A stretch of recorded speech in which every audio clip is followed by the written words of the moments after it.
I stood by and allowed my wife to almost unalive our son. I was happy she did it. Okay, fair warning, this one is long. Apologies for that, but this is very hard for me, and I have been carrying it for a lot of years. On the advice of my therapist, I've written it all out to try to work out my feelings on it. He didn't advise me to submit it to Reddit, of course, but I have struggled with this for a long time, and I need to hear other people's opinion on it. I still really have no idea how I feel about it, even after all these years. But I will submit for judgment by the masses. I know I did wrong on some things, probably a lot of things. I tried to do my best that I could. My son was very troubled. Very troubled. If you have seen the movie We Need to Talk About Kevin, it will really help to understand what I'm talking about, because I swear to God, when I watched that film, I thought I was watching a documentary of my life. I felt like the writer must have had cameras hidden in my darn house. That's how accurate it was. The only difference is that in the movie, the boy appears normal to his father and only reveals his true nature to his mother. With my son, he didn't have that mask. His insane behavior was the same with everyone. From the day he was born, my son just came out wrong.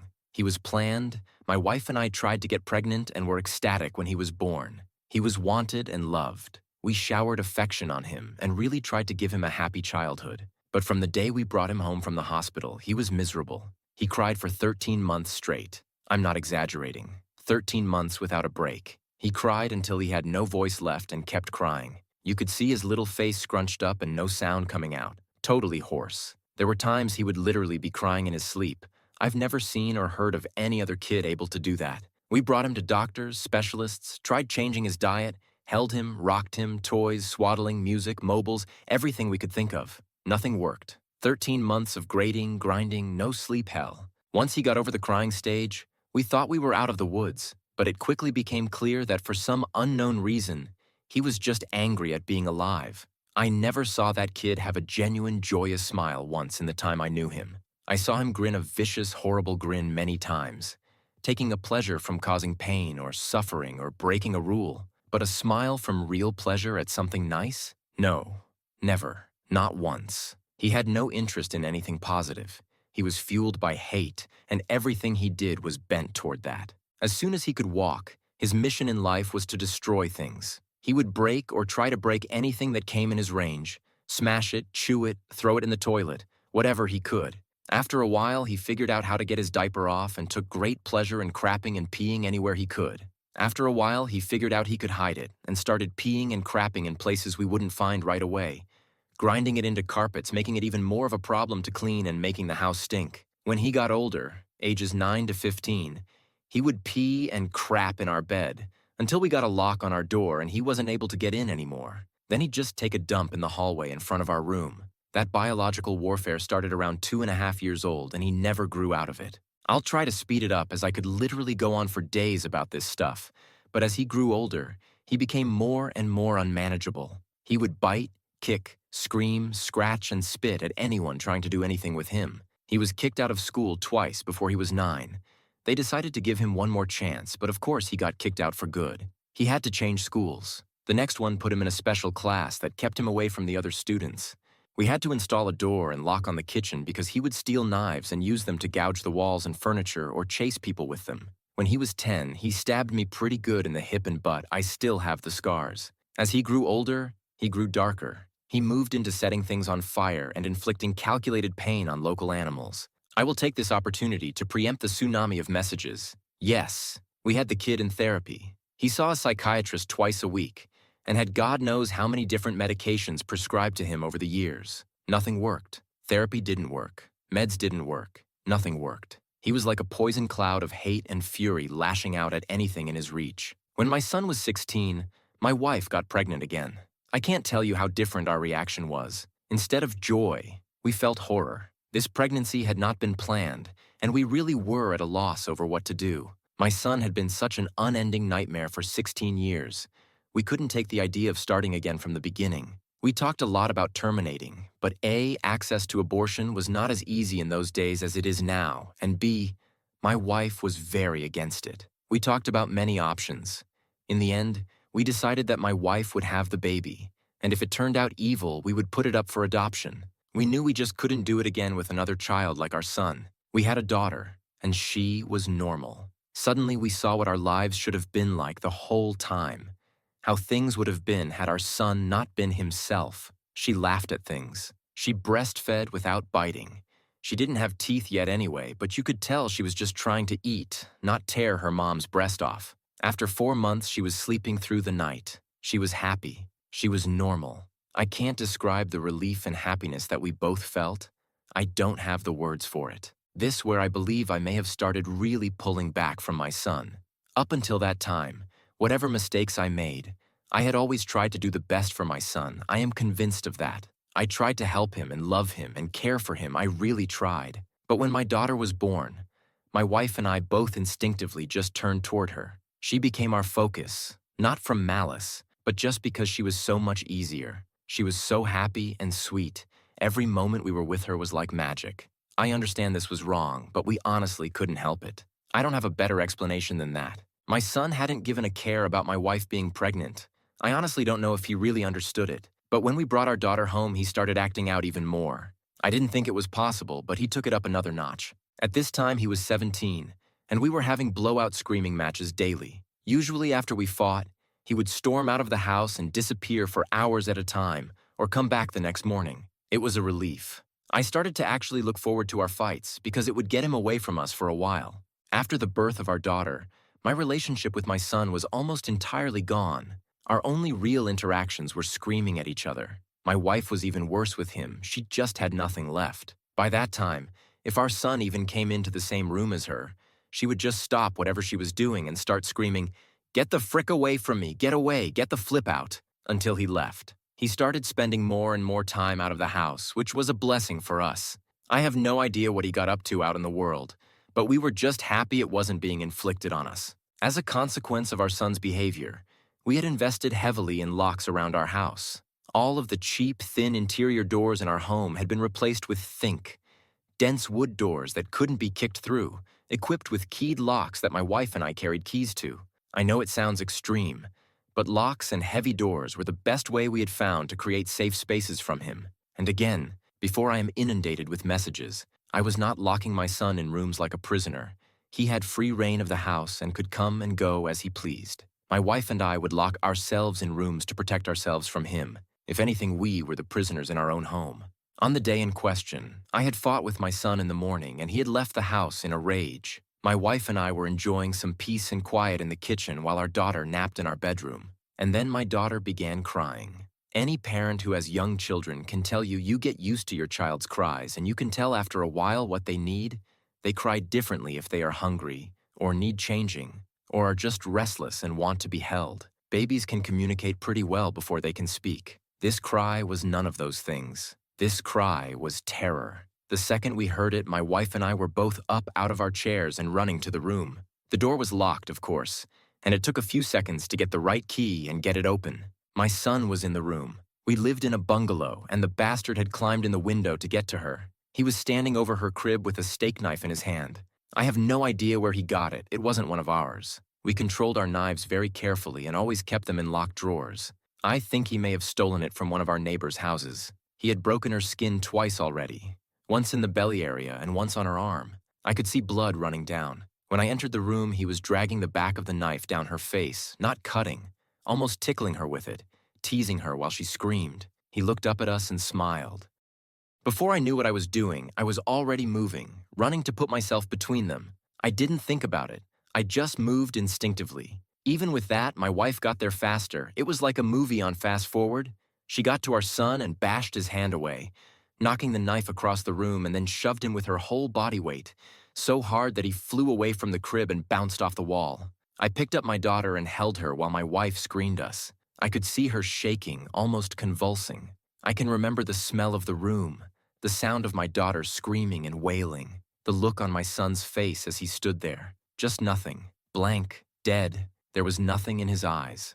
No emotion. He looked like an alien to me. I watched my wife take a step toward him.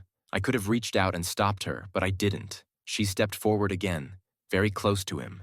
I could have stopped her again, but I didn't. She waited, looking at him for maybe 3 to 5 seconds without moving, and then she punched him in the face. Now, until this point, you may have been picturing my wife as a typical woman, small frame, dainty, delicate. This is not the case. My wife does have a small frame, but dainty and delicate she is not, never has been since I've known her. Since her early teens, my wife has been a boxer. MMA didn't exist back then, but karate and boxing were big in those days, and my wife was a very talented amateur. She was about 130 pounds. She carried a lot of muscle and she knew how to punch. I had 70 pounds on her back then, and I have no doubt that in a real fight between me and her, she could have and would have pounded me flat. Neither of us had ever laid a hand on our son in anger before, but something broke in her that day, and all the years of anger and pain and sorrow and frustration just came pouring out. When she hit him, his head snapped back and blood started pouring out of his nose.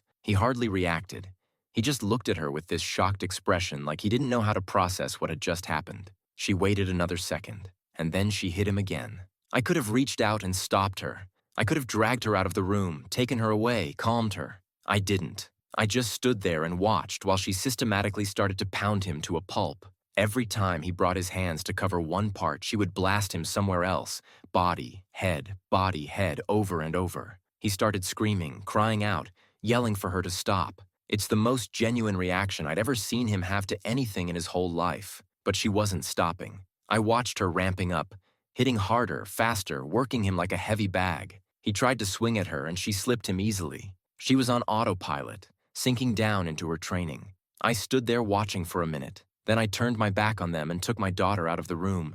I brought my daughter to the kitchen and gave her a bath in the sink. I found that he had cut her a third time on the sole of her foot. All the cuts were superficial. I cleaned her up and held her until she calmed. I put polysporin and Band-Aids on her cuts. In our bedroom, I could hear my son screaming, calling my wife horrible names, telling her he would do some more terrible things that I can't say in a video.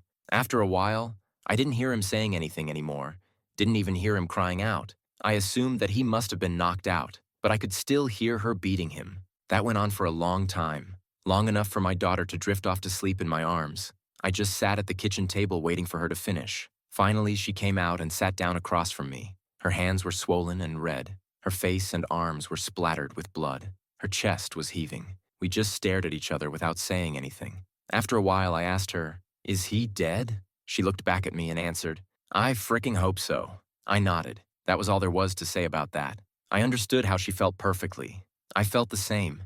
I didn't know what to do, so we just sat there waiting silently. Eventually, my wife started crying and went to go take a shower. I just stayed where I was holding our daughter. After a long while, I heard moaning and sobbing coming from our room. It turned out that my son wasn't dead. I went in to see how bad it was, and it was pretty bad. I've never seen a more merciless beating laid onto anyone, before or since. He was lying on the floor, rolling around with blood leaking out of his face, lying in a pool of vomit. His nose was squashed flat out across his face.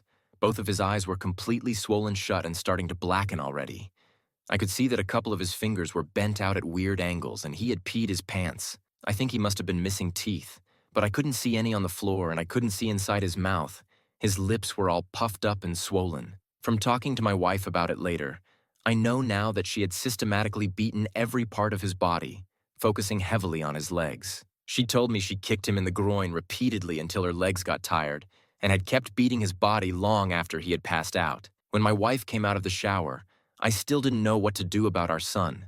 I didn't know whether to call the police or an ambulance, take him to the hospital myself. I honestly didn't have any idea what to do. After a while, I realized that I simply didn't care what happened to him anymore, and we decided to just let him live or pass on his own. There was an in-law suite in the basement that we had never really used, and my wife, my daughter, and I just moved down there. We simply ceded the top floor of the house to my son and locked everything down, separated our lives entirely. There was plenty of food in the upstairs cabinets, enough for a couple weeks or more. He had a washroom and bedrooms to use. We had a washroom in the basement, a small kitchenette, and a separate entrance, so we just stopped going upstairs. We just decided we were done with him. I figured we'd let his food run out and see what happened. Over the next week, we could hear him moving around upstairs sometimes. I think he just spent most of time lying in bed recovering. I went to work, watching on high alert in case he attacked me in the driveway, but he never did. My wife stayed home with our daughter. She was never out of our sight. One night we heard him going ballistic, smashing things and banging. We didn't respond. He never tried to get downstairs or get near us, though. I think he was afraid that if he got near us again, my wife might finish the job on him. After 3 weeks down in the basement, we hadn't heard anything from up above for a few days, and I ventured upstairs to the main floor of the house. The place was demolished, and there was no sign of my son. He was gone. It took months to repair the damage he had done and get the main floor back to normal again. There was food and poop smeared all over the walls and broken glass on the floor, big holes in the dry wall. He had ripped the place apart. He tore up the linoleum in a corner of the kitchen and emptied an entire foam fire extinguisher into the living room. I feel thankful that he didn't burn the house down with us in it. I'm honestly not sure why he didn't. The kid wasn't shy about lighting things on fire. After that, I lived in fear every day that he would come back, that he would ambush us out of the blue and try to unalive us. We moved house about 3 years later, and I finally stopped being afraid that he would show up again, as now he had no idea where we were. I finally felt safe from him. All this happened a long time ago. My son was born in the spring of 1971. My daughter was born in '88. I'm an old man now. I'll be 70 this year, and my wife passed from cancer in 2016. My daughter is 31 now. I moved in with her and her husband after my wife passed. I've got 2 granddaughters, and they are the joy of my life. I see a therapist a couple times a month to talk about all this. I don't know where my son is. The last time I saw him was when he was lying on the floor of our bedroom, bleeding and smashed. I haven't heard from him since he left, more than 30 years now. I don't want to. I carry a lot of guilt from that time and a lot of conflicted emotions. I didn't beat him myself, but I allowed him to be beaten, and I thought he deserved it. I was happy it happened. I didn't try to unalive him, but I would have been happy if he passed. I will say that I do hope he was able to overcome his demons and go live a normal life somewhere. If he wasn't able to do that, if he stayed the way he was, then I truly do hope someone out there unalived him. When I knew him, he was a rabid dog, and whichever way it went, I just hope he isn't still out there hurting anyone else. Thank you so much for watching. I'm trying something new with these full-length stories instead of a compilation of smaller stories. Please leave a comment to let me know what you guys think. And if you enjoyed, please consider subscribing to the channel. It would mean the most. Click one of the videos on your screen for some more insane Reddit stories. I'll see you there.